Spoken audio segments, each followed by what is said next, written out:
أعوذ بالله من الشيطان الرجيم. بسم الله الرحمن الرحيم. إن الحمد لله نحمده ونستعينه ونستغفره ونستهديه ونعوذ بالله من شرور أنفسنا ومن سيئات أعمالنا. من يهده الله فلا مضل له ومن يضلل فلن تجد له وليا مرشدا. وأشهد أن لا إله إلا الله وحده لا شريك له وأشهد أن محمدا عبده ورسوله. بلغ الرسالة وأدى الأمانة ونصح الأمة وجاهد في الله حق الجهاد حتى أتاه اليقين. اللهم صل وسلم على سيدنا محمد في الأولين وصل وسلم على سيدنا محمد في الآخرين وصل وسلم على سيدنا محمد في الملأ الأعلى إلى يوم الدين. رب اشرح لي صدري ويسر لي أمري واحلل عقدة من لساني يفقه قولي. اللهم ارحمنا برحمتك التي وسعت كل شيء. اللهم ارحمنا برحمتك التي وسعت كل شيء. اللهم ارحمنا برحمتك التي وسعت كل شيء وبارك لنا في مجلسنا هذا يا أرحم الراحمين. أما بعد mes chers sœurs et mes chers frères, السلام عليكم ورحمة الله تعالى وبركاته. Nous voilà pour la 7e partie de Sourate Al-Fatiha. Donc on a vu ensemble la purification de l'âme et du cœur. On a vu l'importance de se détacher de ce bas monde, la notion de la sincérité aussi, l'ascétisme. Et cet ascétisme, on va le vivre dans Sourate Al-Fatiha. Que signifie être un ascète? Est-ce que ça veut dire pour autant qu'il faut rester constamment chez soi ou se retirer, vivre dans le désert, la campagne, loin de la ville, loin des gens, loin de la communauté? Ou est-ce que on peut vivre malgré tout avec la communauté, dans la communauté, pour la communauté et au sein de toute la société et dans l'univers d'Allah Azza wa Jal. Rabbul Alamin, c'est le maître des mondes, le monde d'Allah Azza wa Jal. Alors, on a vu l'importance, je le redis, l'importance de la basmala, Bismillahir-Rahmanir-Rahim, avec l'aide d'Allah, par le nom d'Allah, mais on demande l'aide d'Allah à travers son nom Ar-Rahman Ar-Rahim. On a vu l'importance aussi de la demande, de la protection de Dieu contre Shaitan. Quand on récite le Coran, il est important pour éviter qu'il nous détourne du vrai sens qu'Allah nous a offert. On a vu aussi l'importance de dire Alhamdulillahi Rabbil Alamin, le fait d'être reconnaissant envers Dieu pour tous les bienfaits qu'il nous a accordés. Et par-dessus tous ces bienfaits, le fait qu'il soit notre Seigneur, qu'il soit Allah et qu'il nous ait permis d'être musulmans et musulmanes, croyants et croyantes, et l'honneur immense de faire partie de cette communauté, la dernière communauté qui sera agréée, la communauté de Muhammad sallallahu alayhi wa sallam. On a également vu ensemble l'histoire de Qarun, cet homme des Bani Israël qui avait fait fortune, subhanallah, et sa fortune l'a conduit en enfer. Donc vous voyez qu'il est important de purifier ce trésor qui est caché en nous, c'est-à-dire le cœur, avant de posséder les biens sur terre. Donc on possède déjà un trésor, un bien qui est notre cœur, notre âme, et nous devons en prendre soin. Par la suite, on a vu également les deux noms divins, Ar-Rahman, Ar-Rahim. Ar-Rahman, il est miséricordieux en son être. Et on se doit d'être miséricordieux envers nous-mêmes avant d'être miséricordieux envers les autres. D'accord?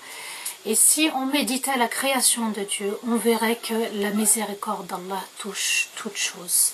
Soit on obéit à Allah et on est touché par sa miséricorde, soit on choisit de le désobéir et on quitte sa miséricorde. Donc vous voyez qu'Allah il nous prépare un petit peu à ce jour du jugement, puisque ça va être le verset d'après. Il nous dit, voilà, ma miséricorde, elle embrasse toute chose. Reste dans cet univers miséricordieux, mais sache que si tu veux quitter ce monde, le monde de ma miséricorde, il y aura un jour du jugement. Maliki Yawmiddin, et c'est le verset qu'on va traiter aujourd'hui. Ce verset va être long à traiter, parce que Maliki Yawmiddin, le maître du jour du jugement, eh bien, ça implique beaucoup de choses. Donc, on met encore une fois l'intention qu'on se prépare pour Ramadan. Parce que Sourate Al-Fatiha, elle va être très longue, subhanallah. Que signifie ce jour du jugement? Ça insinue quoi? ensuite Iyyaka na'budu wa iyyaka nasta'in, Ihdina as-sirata al-mustaqim. Toutes ces notions, on commence à mettre l'intention qu'on se prépare pour Ramadan. Méditer Surat al-Fatiha pour apprécier le Coran pendant Ramadan, c'est l'objectif de ces assises, c'est-à-dire purifier son âme pour la rendre encore plus belle et meilleure, et on se prépare pour ce grand voyage vers l'éternité qui est l'au-delà, la rencontre avec notre Seigneur.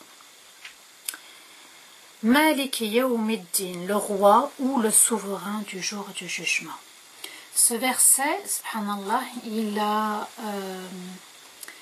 suscité chez les savants l'irtilaf, la divergence, parce qu'il y en a qui vont le lire en disant Maliki Yawmiddin et d'autres Maliki Yawmiddin. Et le Coran va expliquer ce verset par un autre verset, celui de Surat al-Infitar, la fissure, verset 17 au verset 19, et qui peut te donner une idée du jugement dernier, nous dit Allah. Il pose la question. Ce sera le jour où nulle âme ne pourra intervenir en faveur d'une autre âme, car ce jour-là, toute décision appartiendra à Allah. Donc vous voyez, subhanallah, que le jour du jugement, il y a deux choses à comprendre. Donc, premièrement, Maliki Yawmiddin, si on le lit par Maliki Yawmiddin, c'est-à-dire celui qui possède les biens, qui est propriétaire des biens, eh bien, dans le verset, on lira « Ce sera le jour où nulle âme ne pourra intervenir en faveur d'une autre âme. » D'accord? Ça y est, on ne peut plus intercéder pour quelqu'un d'autre. On ne peut plus aider quelqu'un d'autre. Ça sera chacun pour soi et Dieu pour tous. Et si on le lit dans le sens Maliki Yawmiddin, c'est celui qui possède le pouvoir, eh bien Allah nous répond à travers ce verset dans la suite, ce jour-là, toute décision appartiendra à Allah. Qu'est-ce qu'Allah nous dit? Il nous dit, subhanallah, vous êtes la meilleure communauté. Vous devez vous entraider. Ils se conseillent mutuellement la vérité, c'est-à-dire la voie qui nous mène vers Allah, et ils se conseillent mutuellement la patience dans les épreuves, la patience dans cette vie, pour se préparer pour l'au-delà. Donc vous voyez que Allah nous dit, aujourd'hui vous pouvez vous entraider, mais demain ça sera fini. Vous pouvez faire des invocations pour quelqu'un aujourd'hui, vous pouvez l'aider au niveau des sadaqat, des zakat, vous pouvez lui conseiller de revenir sur le droit chemin, mais le jour du jugement, sachez que tout ça, ça sera fini. Ça sera chacun pour soi. Et dans la continuité de ce verset, Allah nous dit, ce sera le jour où ce sera ce jour-là, toute décision, ce jour-là n'appartiendra qu'à Allah. Il ne nous sera plus possible de décider. Décider de prier, décider de ne pas prier, décider de conseiller, décider de ne pas conseiller, etc. La suprématie, le royaume suprême, d'accord, la grande souveraineté n'appartiendra qu'à Allah. Donc vous voyez que les deux lectures sont possibles. Et les deux lectures, on peut les prendre, subhanallah, même s'il y a une divergence. En tout cas, le sens, c'est à la fois celui qui possède les biens, celui qui possède tout cet univers, Allah il nous dit Rabbul Alamin, tout cet univers, et ensuite il nous dit, ce pouvoir n'appartient qu'à moi. Vous avez pu décider sur terre de vous lever pour Salat al-Fajr par exemple à l'heure, vous avez décidé de ne pas vous lever à l'heure, mais aujourd'hui ça sera trop tard. Le jour du jugement, donc il n'y aura qu'un seul propriétaire des biens et du pouvoir, ce sera uniquement Allah Azza wa Jal. Et ce jour-là, Allah va s'adresser à ses créatures, même à toutes ses créatures, et il va leur poser une question à laquelle Allah Azza wa Jal va répondre, par lui-même. Allah leur dira « Limanil mulkul yawm » Et Allah répondra Lillahi al-wahid al-qahhar. À qui appartiendra ce jour-là la puissance suprême? Et Allah répondra lui-même à sa question, Allah, l'unique, le dominateur. Donc il nous laisse, par sa miséricorde sur terre, il nous laisse œuvrer, il nous laisse réfléchir, il nous laisse penser, il nous laisse choisir. Mais il nous dit, quand la mort va arriver, quand le jugement dernier va être levé, eh bien ça sera trop tard. C'est moi qui décidera. Et le royaume d'Allah Azzawajal, comme vous le savez, c'est à la fois tout ce qui est sur terre et tout ce qui est dans l'au-delà. Donc tout ce qu'il y a sur terre, c'est-à-dire les animaux, les humains, les djinns, la végétation, les astres, etc. Tout ça appartient à Allah. Mais il y a des choses qu'on ne peut pas voir, qui font partie du monde invisible, et tout ça aussi appartient à Allah Azzawajal. Et pourquoi Allah Azzawajal nous parle que du jour dernier dans Surat Al-Fatiha? Pourquoi il ne nous dit pas je suis le propriétaire, le roi de ce qu'il y a sur terre et dans l'au-delà? Il nous dit je suis le souverain du jour dernier. Parce que qui dit jour dernier dit ce qu'il y avait aussi avant sur terre, ça implique ce qu'il y a sur terre. Et subhanallah, dans ce verset, ce qui est étonnant, c'est que c'est vrai qu'on peut posséder le pouvoir sur terre, sans posséder l'argent. D'ailleurs, si vous regardez bien au niveau politique, ils ont le pouvoir et parfois ils vont aller voler. Parce qu'ils n'ont pas assez de biens, ils ne sont pas très riches, donc ils vont aller prendre, se servir dans l'argent de l'État. Et on peut posséder des biens, donc comme je vous ai dit, sans posséder le pouvoir. Et combien de personnes sont riches, mais ne sont pas rois, ni présidents, n'ont pas de poste à haute responsabilité. Mais Allah a les deux. Il possède ce royaume et il possède le pouvoir. Donc, Malik Yawmiddin, le maître du jour du jugement, le jour dernier. Ad-Din, donc le jour dernier, il insinue deux choses, subhanallah.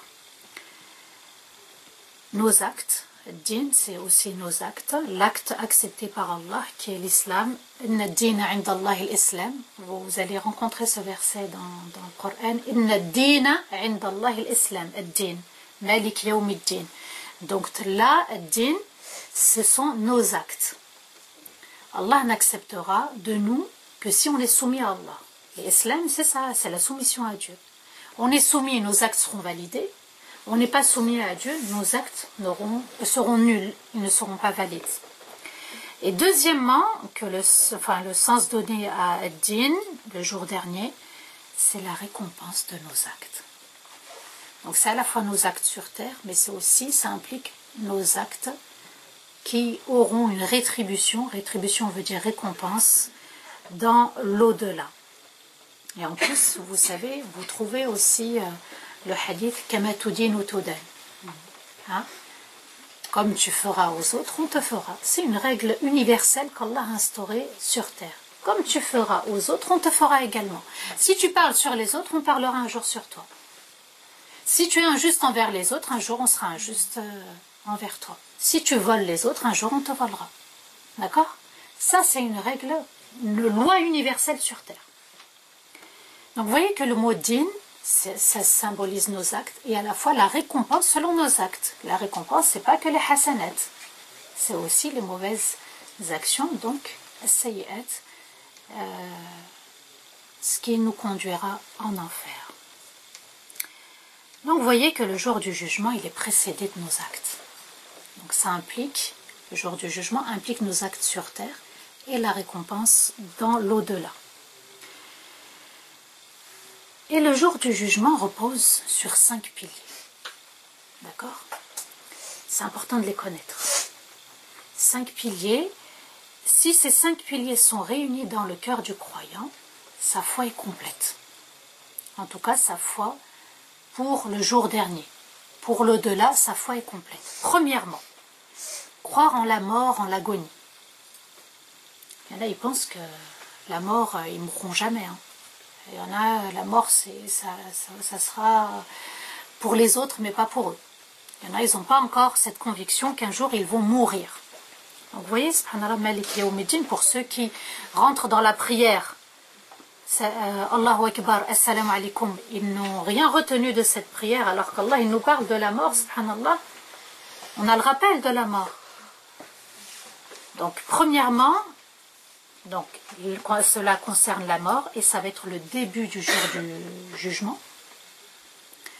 Pour passer de la vie sur terre à l'au-delà, il faut mourir.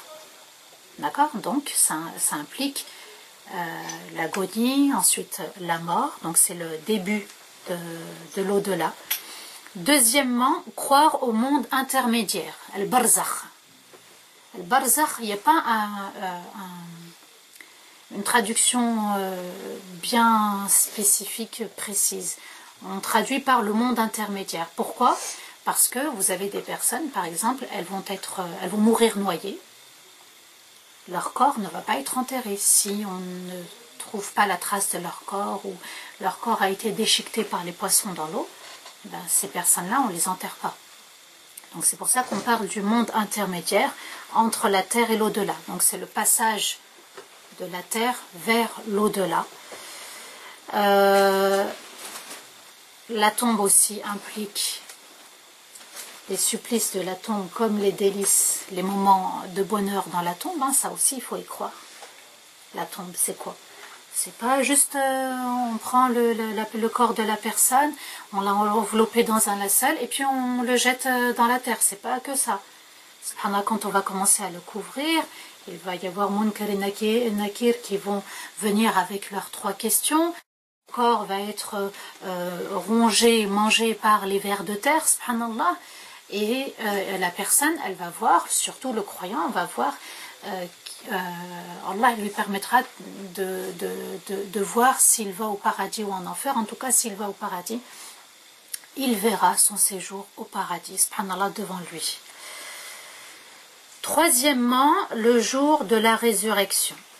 D'accord? C'est ce jour où on va être ressuscité. Yawmul Ba'ath, on va être ressuscité. Toutes les âmes, donc, vont ressusciter pour se mettre debout devant leur Seigneur. Ça aussi, il faut y croire. Subhanallah, c'est comme ça que ça va se passer. Le croyant doit être convaincu. On sera tous et toutes rassemblés devant Allah. Ça, Inch'Allah, on va y revenir. Hein. Vous savez, tout ce qui va se passer le jour du jugement, on va y revenir.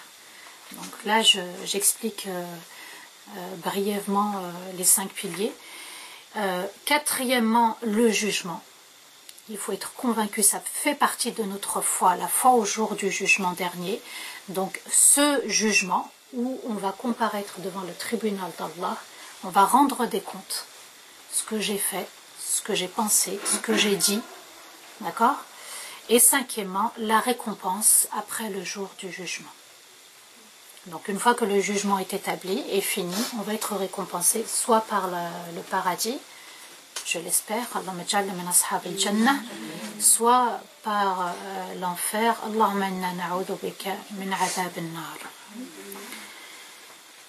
Voilà, donc les 5 piliers. Un croyant se doit d'être ferme dans sa croyance au jour du jugement. Et il ne peut pas se dire, je vais mourir, mais il n'y aura pas de jour du jugement, on ne se lèvera pas pour ce jour du jugement, je n'aurai pas de compte à rendre. Le musulman, il doit être conscient, il est convaincu et conscient à chaque fois qu'il va réciter la Fatiha, quand il va dire Maliki Yawmiddin, il sait qu'il a des comptes à rendre. On ne peut pas, subhanallah, vivre son quotidien et arriver dans la prière comme une petite fleur et repartir comme une petite fleur sans avoir pris conscience. Eh bien, ce que j'ai dit avant, là, ce que j'ai fait, je vais rendre des comptes. Et si j'en ai pris conscience, normalement, on ne doit plus recommencer après notre prière. Donc vous voyez, subhanallah, la prière, la Fatiha, elle doit nous inciter à nous éloigner des péchés, à nous éloigner de la désobéissance à Dieu, à nous éloigner des personnes aussi qui nous poussent à la désobéissance à Allah, elle nous pousse aussi, cette prière, Surat al-Fatiha, à avoir de la miséricorde envers les autres et à ne pas les juger parce qu'il y aura un seul jugement, c'est Allah qui nous jugera. Nous n'avons pas le droit de juger absolument les autres. Et ce jour dernier, subhanallah, dans le Coran, Allah il va lui attribuer 82 noms et attributs. C'est énorme, c'est vous dire l'importance de ce jour, subhanallah. Nous, on a combien de prénoms? Un seul, voire deux, voire trois. Là, le jour du jugement, il en a 82. Al-Qari'a, Al-Sakha, Al-Tama, Al-Waqi'a. Vous avez Al-Qiyama, Al-Haqa, Al-Azifa, Al-Hashr, notamment Surat Al-Hashr. Vous voyez, tous ces noms, subhanallah, Allah nous dit, regardez, il est tellement important. Il est tellement impressionnant ce jour que vous devez méditer pourquoi Allah lui a donné autant de noms. Et subhanallah, vers les dernières sourates du Coran, c'est là où Allah nous parle du jour du jugement, du châtiment de l'enfer. Vous prenez par exemple Tabbat Yada Abi Lahabin, l'histoire de Abu Lahab. Allah il nous dit, regardez sa fortune, c'est bien, ne l'ont pas conduit au paradis, ils vont le conduire en enfer. Subhanallah, il a fait du mal. Oui, ce sont des petites sourates, des petits chapitres, mais Allah il nous met en garde. Au début, il nous dit, regardez ceux qui vous ont précédés. Comment ils se sont comportés, ils ont désobéi. Et à la fin, Allah il nous dit, regardez ce qui vous attend si vous ne suivez pas la tradition du prophète, alayhi salatu wassalam, et si les peuples qui vous ont précédés ne vous servent pas de leçon pour revenir vers Dieu. Donc, Malik Yawmiddin, lorsqu'on récite ce verset, on doit se rappeler surtout de la rencontre avec Allah. C'est pour ça, quand on arrive en prière, on est debout. On doit penser, on doit méditer sur le fait d'être debout, comme si on était en comparution dans un tribunal. Vous savez, quand vous regardez les personnes jugées dans les tribunaux, ils ne sont pas assis, ils sont debout. Ils sont debout. Et le juge est devant lui, ou la juge est devant lui, et il pose des questions, et la personne répond. Hein? C'est pas évident, subhanallah, d'être face à un juge et de répondre. Ça, c'est ce qui arrive sur terre. Qu'est-ce qui va arriver dans l'au-delà? Subhanallah, on va attendre le jugement des autres avant nous. Ça va être un long moment, subhanallah, si on ne se prépare pas dès maintenant. Eh bien, on va mal vivre ce jour-là. Donc, on doit se rappeler de la rencontre avec Allah Azza wa Jal, et c'est ce qu'il y a de plus sincère envers Allah. Se dire un jour, je vais me présenter devant mon Seigneur. D'avoir, subhanallah, cette noble intention de se dire, je vais comparaître, je vais enfin rencontrer mon Seigneur. Parce que dans Surat Sad, versets 46 et 47, Allah nous dit, nous parle de ce jour-là, de ce moment-là, et il est magnifique ce verset, subhanallah. Écoutez bien et méditez ce verset. Je répète, Surat Sad, versets 46 et 47. Nous les avons dotés d'une rare qualité, celle d'avoir toujours présent à l'esprit la demeure éternelle. En vérité, ils sont considérés auprès de nous parmi les élus privilégiés. Donc, ceux qui vont vouer sincèrement cette intention à Allah, qu'un jour ils vont comparaître devant Dieu, et ça sera la vie éternelle. Et on y reviendra, Inch'Allah. Je vais, donc, dans les semaines prochaines, vous parler donc, de ce qui va se passer, notamment du paradis. Et à la fin du paradis, subhanallah, qu'est-ce qui va se passer?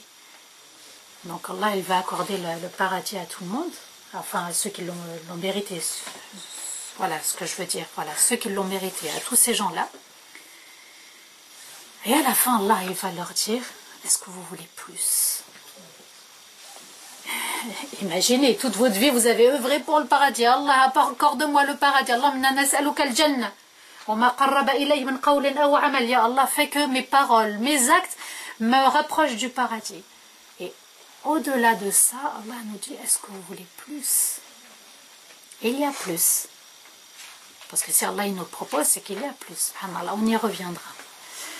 Je répète, nous les avons dotés d'une rare qualité, celle d'avoir toujours présent à l'esprit la demeure éternelle. C'est une rare qualité chez les musulmans. Dans la communauté de Mohammed sallallahu alayhi wa sallam, tout le monde n'a pas cette qualité. Je vais donner, on avait vu une notion pendant Ramadan dernier, le fait d'observer Allah. Donc je donne, j'observe, j'ai toujours, et ça fait partie d'une qualité du croyant, l'ihsan. C'est d'adorer Dieu comme si on le voyait. Donc on a toujours à l'esprit qu'Allah est là, il me voit, il m'entend, il va voir tout ce que je vais dire et faire, subhanallah, d'avoir présent à l'esprit la demeure éternelle. La demeure éternelle, c'est pas que le paradis, c'est la rencontre avec Allah. Ils ont toujours ils vont dire, ils vont faire, ils vont sortir, ils vont rentrer dans la mosquée, ils vont sortir, ils vont aller dans un magasin, ils vont aller dans leur famille, ils vont parler au téléphone, ils vont envoyer des messages. Ils ont toujours à l'esprit la demeure éternelle. Et si Allah n'aimait pas ce que j'allais faire? Et si Allah allait me châtier pour ce que j'allais faire? Et si Allah appréciait ce que je vais faire? Vous savez, se lever pour le fajr, en été, c'est pas évident. De rester jusqu'au Isha, ça n'est pas évident. De faire Qiyam al-Layl, ça n'est pas évident. De faire Sadaqa, ça n'est pas évident, subhanallah. Je répète, nous les avons dotés d'une rare qualité, celle d'avoir toujours présent à l'esprit la demeure éternelle. Et Allah ajoute, en vérité, ils sont considérés auprès de nous, donc auprès d'Allah et auprès des habitants des cieux, qui sont les anges, parmi les élus privilégiés. Ceux qui ont à l'esprit l'au-delà, ils sont considérés auprès d'Allah et auprès de ses anges les élus privilégiés. L'élite. L'élite. Il faut se poser la question, est-ce que je veux faire partie de l'élite? C'est-à-dire où que j'aille, où que je sois, eh bien je pense à Allah, et même les habitants des cieux m'apprécient. Je vous avais dit, subhanallah, l'âme du croyant, quand elle va monter au ciel, les anges vont se disputer qui va escorter cette âme. Pourquoi? Parce que sur terre, c'était une âme pieuse, une âme sincère, une âme qui vivait avec l'au-delà. Hein? Donc ceux qui ont voué sincèrement leur acte pour Allah, eh bien, ils feront partie des rapprochés de l'élite musulmane, de l'élite de la communauté. Et Allah Azza wa Jal nous dit dans Surat Al-Anbiya, les prophètes, versets 101 à 103, Allah nous dit, mais ceux qui auront auparavant bénéficié de notre faveur seront bien à l'abri d'un tel sort, c'est-à-dire l'enfer. Ils n'entendront point les bruits insoutenables de l'enfer, et de ce qu'ils désirent, cela sera éternel. C'est-à-dire au paradis, tout ce qu'ils vont désirer, ça sera éternel, ça sera pour l'éternité. De même que la grande terreur ne les affligera pas. Allah répond dans un autre verset, La khawfun alayhim wa lahum yahzanun. Ce jour-là, ils ne pourront pas avoir peur, ils n'auront pas peur et ils ne seront pas tristes. On l'avait vu aussi parmi les 7 personnes qui seront sous l'ombre d'Allah. Point de tristesse, point de peur. Et les anges les accueilleront par ces mots, voici le jour qui vous a été promis. Malik Yawmiddin, voici le jour qui vous a été promis. Subhanallah, vous avez fait tant d'efforts, vous avez combattu votre ego, vous êtes purifié. Ça n'était pas évident de venir aux assises, mais vous êtes venu quand même, subhanallah. Vous avez renoncé à 1001 choses. Et vous êtes venu, subhanallah, vous êtes levé pour la prière du Fajr, alors que vous aurez pu rester au chaud sous votre couette. Hein? Vous étiez dans le besoin, mais vous avez préféré donner à quelqu'un qui était encore plus dans le besoin. Vous étiez éprouvé, mais vous avez continué à conseiller les autres, subhanallah, alors que vous-même vous étiez éprouvé. C'est ça le musulman, c'est ça. Iyyaka na'budu. Na'budu, c'est toute la communauté, on adore Allah. Wa iyyaka nasta'in. Et Allah, seul auprès de toi, nous demandons ton soutien et ton aide. Donc, comme je vous ai dit, celui qui désobéit à Allah sort de lui-même, par lui-même, il déclare forfait. il sort de la miséricorde d'Allah. C'est lui qui aura choisi. D'accord? Donc c'est à nous de voir. Il faut méditer Ar-Rahman Ar-Rahim, il faut méditer le jour dernier.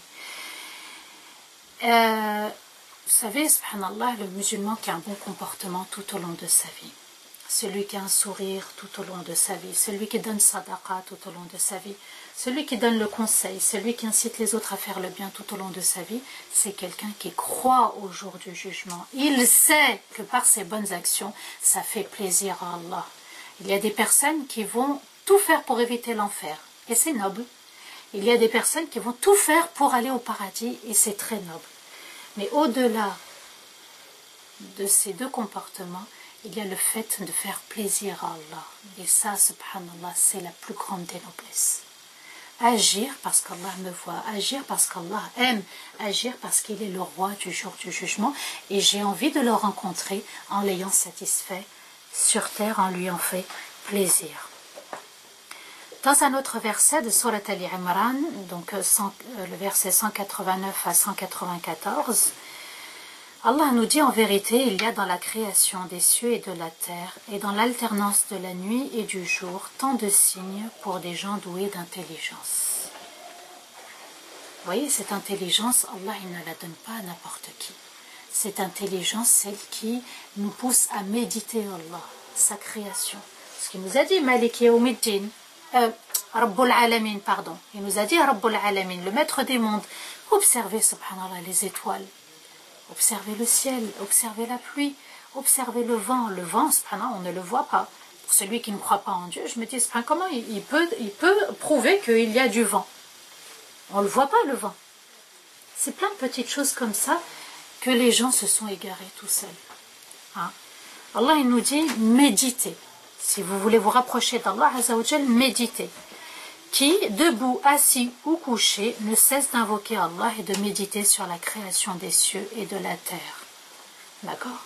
Debout dans leur prière, couchés, assis, subhanallah, qu'ils soient même dans leur lit ou dans le bus, dans une salle d'attente, ils méditent. Ils sont toujours dans la réflexion, dans la méditation.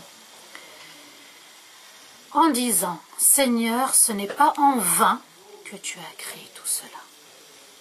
Tu l'as mis à notre disposition. Tu ne l'as pas créé comme ça, inutilement.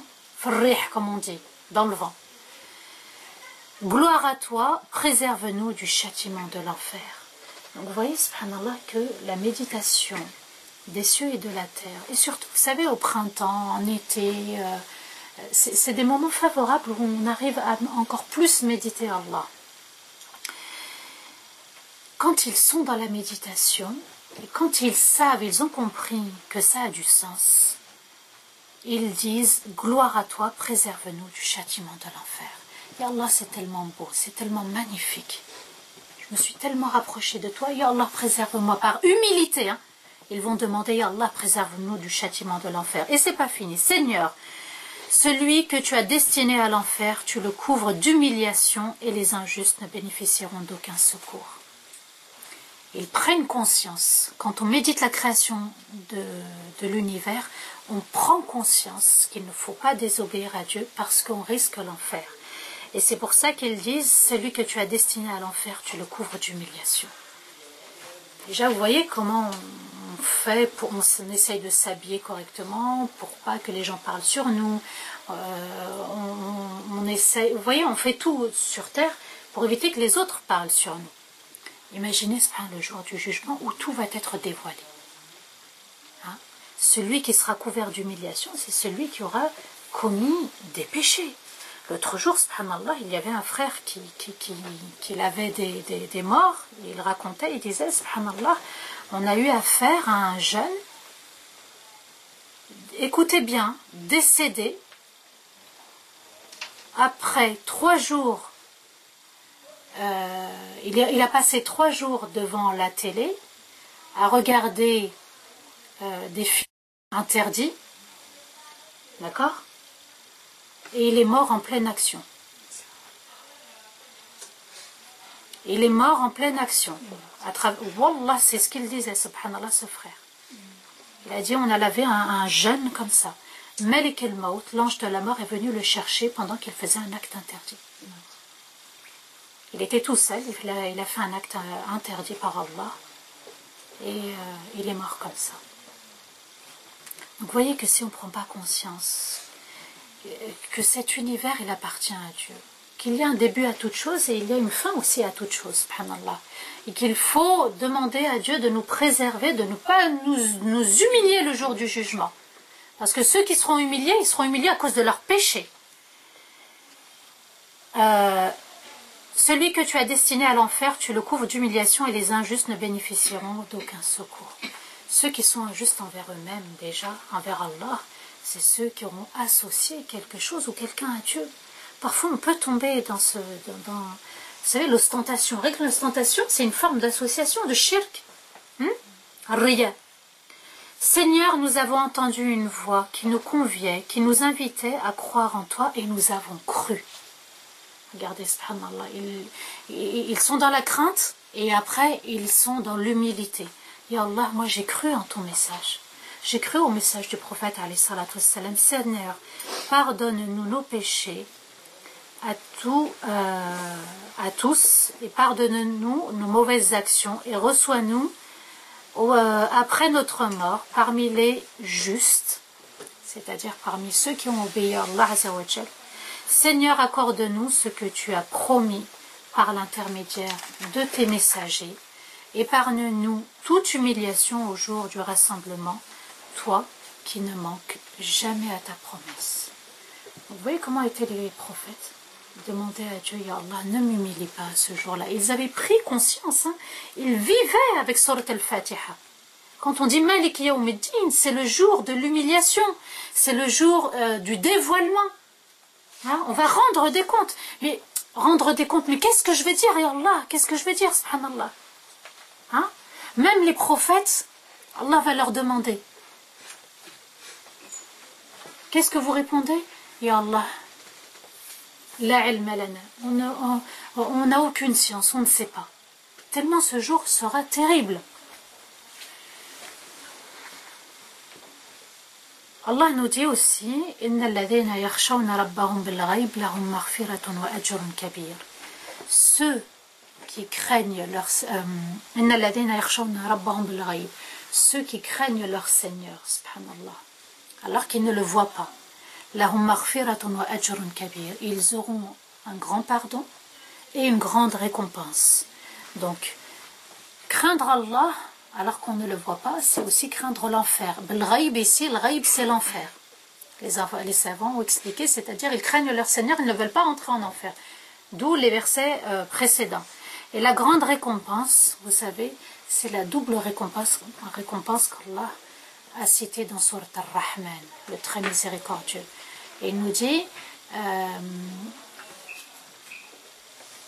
qu'il y a une récompense sur terre, donc nos bonnes actions. Ça n'est pas évident à chacun de faire des bonnes actions. Ça n'est pas donné à tout le monde d'avoir la foi pour pouvoir faire des bonnes actions. Et la double récompense, donc la deuxième, c'est dans l'au-delà, au paradis.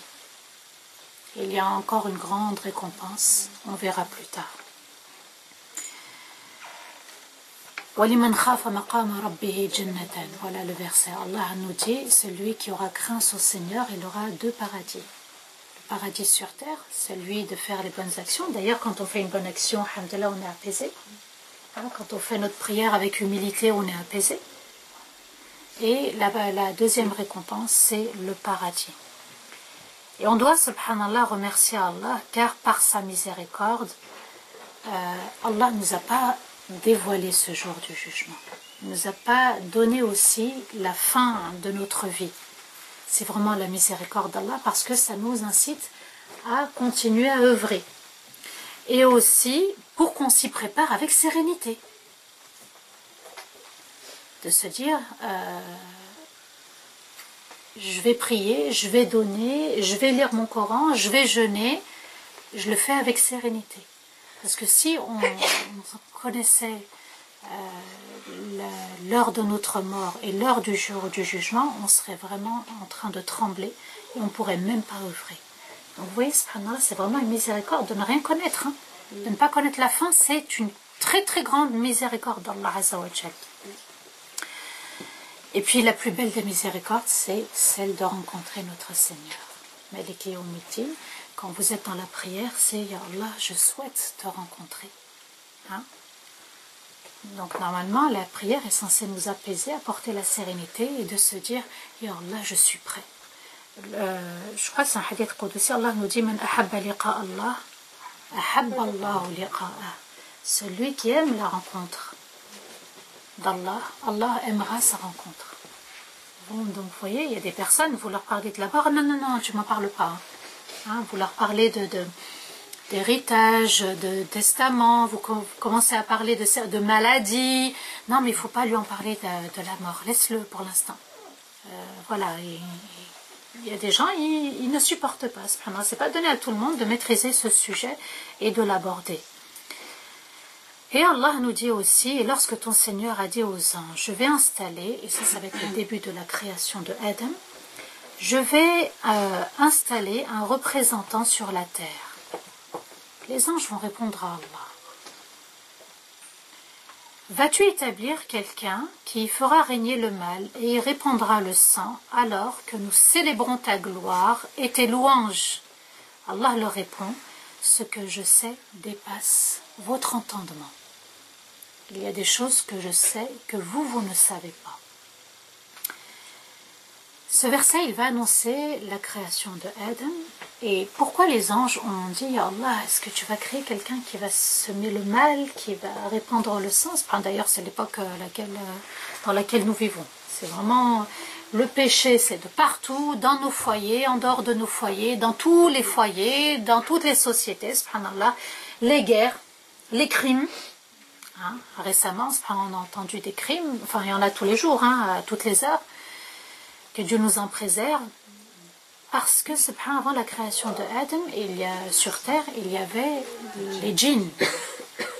Et les djinns ont commis le mal sur terre, et ils ont répandu le sang aussi sur terre. C'est pour ça que les anges ont parlé de Ya Allah, pourquoi tu veux créer donc une nouvelle créature alors qu'ils vont sûrement répandre le sang et le mal. Allah va dire je sais ce dont vous ignorez, subhanallah. Et ce verset, les savants l'ont interprété par les croyants, les personnes pieuses. Il y a parmi ces 7 milliards de créatures, d'êtres humains sur terre, subhanallah, il y a aussi des perles, des perles qu'Allah apprécie. D'ailleurs, subhanallah, on avait bien vu ceux qui ont cette rare qualité, c'est ceux qui vivent éternellement avec Dieu. Ils ont la présence d'Allah Azza wa Jal dans leur esprit et dans leur cœur. Donc Allah va créer Adam. D'accord? Il va lui offrir le paradis. Il va désobéir à Dieu. Donc Iblis va l'inciter à désobéir, à manger de l'arbre fruitier. Donc il va désobéir, il va être chassé de ce paradis. Avant d'être chassé de ce paradis, il faut se rappeler une très belle chose, c'est qu'Allah a demandé aux anges de se prosterner à Adam. Cette prosternation était permise en ces temps. Iblis n'a pas voulu. Donc il faut comprendre que Iblis est notre ennemi déclaré. Et subhanallah, Allah donc va les chasser tous les deux. Donc tous les deux, c'est-à-dire Adam, Hawa d'une part et d'autre part, il va chasser Iblis. De ce paradis, ils vont aller sur terre. Allah va pardonner à Adam et Hawa, mais il ne va pas pardonner à Iblis. Alors, on peut se poser la question, pourquoi? Adam et Hawa ont demandé pardon à Dieu. Et ça, il faut le retenir impérativement. D'accord? Il a tout de suite demandé pardon à Dieu. Il ne savait pas comment demander pardon à Dieu, et Allah lui a appris, il lui a enseigné comment demander pardon à Dieu. D'accord? Mais il faut faire le retour vers Allah. Iblis n'a pas voulu. Au contraire, lui, il s'est vraiment rebellé. Il a dit, je vais leur déclarer la guerre. Donc, vous voyez, en plus, si on médite bien, par rapport à l'histoire de Adam, donc, il était au paradis. Il a été chassé du paradis parce qu'il a désobéi. Et nous, sur terre, on doit tout faire pour obéir à Dieu, pour retourner dans ce paradis, subhanallah. Il y a un retour, hein, Yawmuddin, il y a un retour, subhanallah, qui doit se faire. Donc vous voyez, le début de la création, il a commencé comme ça, subhanallah. Ensuite, Allah va s'adresser à toutes ces créatures, puisqu'il va créer toute la descendance de Adam, et il va leur dire « Kullu man alayha fan, wa yabqa wajhu rabbika dhul jalali wal ikram » Qu'est-ce qu'Allah nous dit dans Surat Ar-Rahman, versets 26 et 27? Tout ce qu'il y a sur terre va périr. Il va connaître une fin. Tout. Seule la face de ton Seigneur perdurera, pleine de majesté et de gloire. Donc Allah, il nous dit quoi dans ce verset? Tout va être anéanti. Donc ne t'attache pas à ce qui va être anéanti. Ne contrôle pas ce qui va être anéanti. N'aie pas peur, n'angoisse pas pour ce qui va être anéanti. Par contre, ce qui va rester, celui qui restera, c'est Allah Azza wa Jal, plein de majesté et plein de gloire. Donc c'est important de revenir à l'essentiel, le fait d'adorer son Seigneur, de ne pas s'attacher à ce bas monde, parce qu'il y a un jour dernier, un jour du jugement, où on va aller à la rencontre de notre Seigneur. Dans un autre verset, Allah nous dit « Kullu nafsin dha'iqatul maut » Chaque âme va goûter à la mort. Toute âme goûtera à la mort, nous dit Allah dans Surat Al-Imran, versets 185 à 186. « Mais vous ne recevrez votre totale récompense que le jour du jugement. Quiconque échappera à l'enfer, entrera au paradis, aura réussi. En vérité, la vie d'ici-bas n'est faite que de plaisirs éphémères. » Éphémère veut dire qu'il ne dure pas.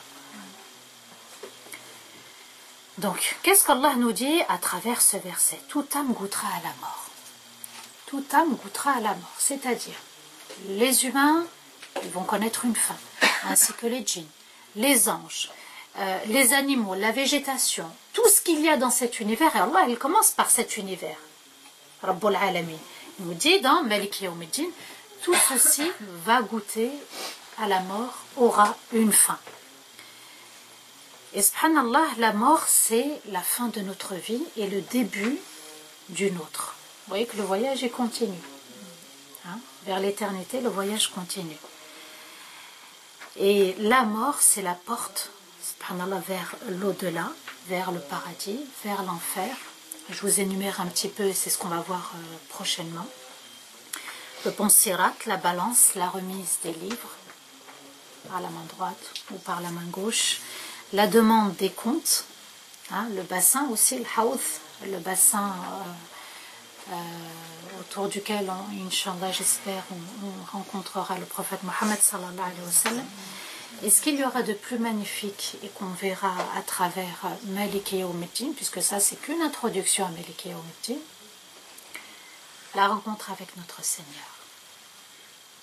واستغفر الله لي ولكم. اللهم بلغنا رمضان